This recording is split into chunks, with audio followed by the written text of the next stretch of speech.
నమస్తే, welcome to Telugu రాజ్యం. నేను మీ వెంకట గన్నవరపు. ప్రస్తుతం ఆంధ్రప్రదేశ్ ప్రభుత్వం కూటమి ప్రభుత్వం ఏర్పాటై 16 నెలలు పైన అవుతోంది. ఈ నేపథ్యంలో కూటమి ప్రభుత్వం తీసుకునే నిర్ణయాలు ఏదైతే జగన్మోహన్ రెడ్డి నిర్ణయాలను వ్యతిరేకించాయో డైరెక్ట్లీ ఆర్ ఇండైరెక్ట్లీ ఆ నిర్ణయాలే అవుతున్నాయంటున్నారు రాజకీయ విశ్లేషకులు. దానికి ఒక ప్రధాన కారణం ఉంది. విశాఖపట్నం మొదటి నుంచి ఇండస్ట్రియల్ పరంగా అటు మనకి అనేక రకాల ఇండస్ట్రీస్ ఉన్నాయి విశాఖపట్నం. సో అక్కడ మొదటి నుంచి డెవలప్ అవుతూ వచ్చాయి. విశాఖ ఉక్కు కర్మాగారం కావచ్చు, అనేక రకాలు కావచ్చు. సో ఈ నేపథ్యంలో ఇప్పుడు వైఎస్ జగన్మోహన్ రెడ్డి ఉన్నప్పుడు 3 రాజధానులు, శాసన రాజధాని, అదేవిధంగా న్యాయ రాజధాని, ఎగ్జిక్యూటివ్ క్యాపిటల్ అంటే కార్యనిర్వాహక శాఖ కార్యాలయం, సెక్రటరేట్ ఎక్కడ ఉంటుందో అదే అంటాం. ఆ 3 రాజధానుల అంశాన్ని అప్పుడు ప్రతిపక్షంలో ఉన్న టీడీపీ వ్యతిరేక. ఈ నేపథ్యంలో ఒకే రాజధాని అమరావతి 2014 ఎప్పుడైతే విడిపోయిన తర్వాత ప్రపోజల్ పెట్టారో, అమరావతి భూ సమీకరణ కాకుండా సేకరణ ద్వారా 33,500 ఎకరాలు సేకరించి ప్రధానమంత్రి నరేంద్ర మోడీ, అప్పుడు కూడా ప్రధాని ఆయన శంకుస్థాపన చేశారు. అది దాని తర్వాత ఆ ప్రపోజల్ అలా హోల్డ్లో ఉండి విశాఖ వెళ్ళిపోతుంది. క్యాపిటల్ అంటే 3 క్యాపిటల్లో ఒక క్యాపిటల్ అక్కడికి వెళ్ళిపోతుంది, అంటే సెక్రటరేట్ అక్కడికి వెళ్తుంది, అక్కడి నుంచే పరిపాలన జరుగుతుంది అనేది అప్పుడున్న వైసీపీ ప్రభుత్వం ప్రపోజల్స్ పెట్టింది.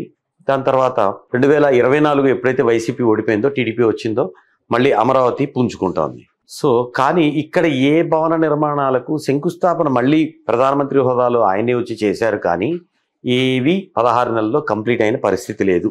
గతంలో ఇన్కంప్లీట్గా ఉన్న టవర్స్తో సహా. సో అన్ని ప్రపోజల్ స్టేజ్లోనే ఉన్నాయి. మరోవైపు అది అలా ఉంటూనే ఇక్కడ విశాఖపట్నం ఆర్థిక రాజధానిగా మలుచుకోవడానికి అవకాశాలు ఉన్నాయని నారా లోకేష్ చెప్పటం, ఓ సందర్భంలో చంద్రబాబు కూడా చెప్పటం, ఆర్థిక రాజధాని చెప్పటం, ఇండైరెక్ట్గా వైసీపీ చేస్తున్న పెట్టిన ప్రపోజల్స్నే వీరు కూడా ఇంకో విధంగా చెప్పారు అనే మాట అయితే వినపడుతోంది. ఎందుకు? అమరావతిలో ఇప్పుడు ఏ కంపెనీలు వచ్చే పరిస్థితి లేదని రాజకీయ విశ్లేషకులు చెప్తున్నమాట.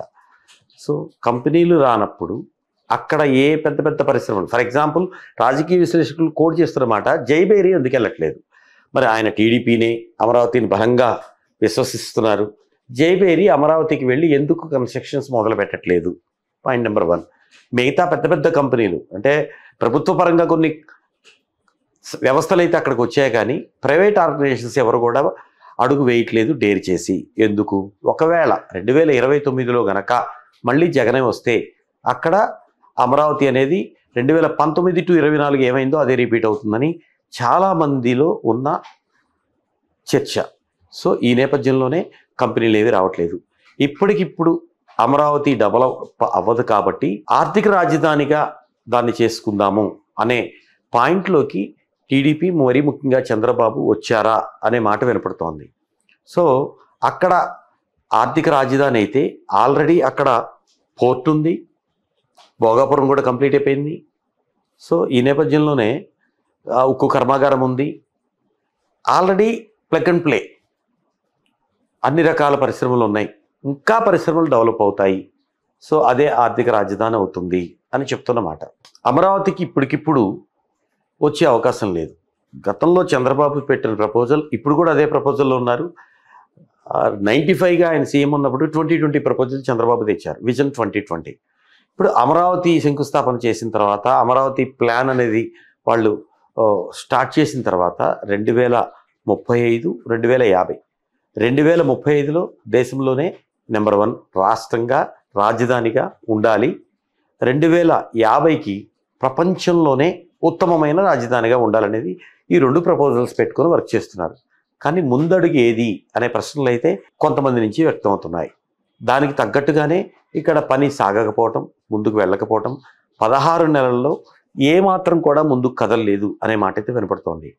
సో పాలకుల మనసులో ఏముందో తెలియదు, కానీ పురోగతి అయితే కనిపించని పరిస్థితి. ఒకప్పుడు జగన్ చెప్పిన ప్రపోజల్ని కాదు అన్న వీళ్ళే మళ్ళీ విశాఖపై ప్రేమ చూపిస్తూ ఉండటం, విశాఖనే వాళ్ళు చూజ్ చేసుకోవటం, దీని వెనక జగన్ చెప్పిన దాన్ని డైరెక్ట్గా ఒప్పుకోలేక ఇండైరెక్ట్గా ఒప్పుకుంటున్నారు ప్రతి విషయంలోనూ, ప్రతి సందర్భంలోనూ, ప్రతి ప్రపోజల్లోనూ అనే మాట అయితే వినపడుతోంది. చూడాలి అమరావతి ఏదైతే కొంతమంది అమరావతి అవ్వదు, ముందుకెళ్ళలేదు, ఇక వెళ్ళదు, వెళ్ళినా సరే కంపెనీస్ రావు అంటున్న వారికి అమరావతి డెవలప్ అవుతుందా, కంపెనీస్ వస్తాయా లేదా అనేది కాలమే నిర్ణయిస్తుంది, వేచి చూడాలి.